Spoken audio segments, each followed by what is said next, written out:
समाधी लीन. पण त्यामुळे सृष्टीचे संचालन दोलायमान झाले. शेवटी जवळला ब्रह्मा आणि विष्णूने आदिशक्तीची आराधना केली. आदिशक्तीने त्यांचं म्हणणं मान्य केलं आणि प्रजापती दक्षाच्या इच्छेनुसार त्याच्या पोटी अवतार घेतला सतीचा. सती मातेच्या आयुष्याचा एकच ध्यान महादेवांशी लग्न. परंतु तिचा पिता दक्ष महादेवांना न मानला.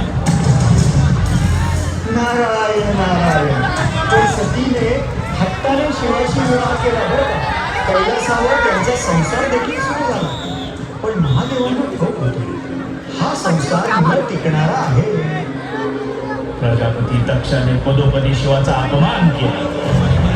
सतीमूर्ती आदिशक्ती जागृत झाली आणि तिने होम कुंडात स्वतःची आहुती दिली.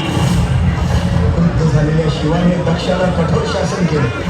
परंतु शांत झाल्यावर त्याला पुन्हा जीवनदानही दिले. शिव पुन्हा समाधीस्थ झाले आणि आदिशक्तीने पुन्हा जन्म घेतला.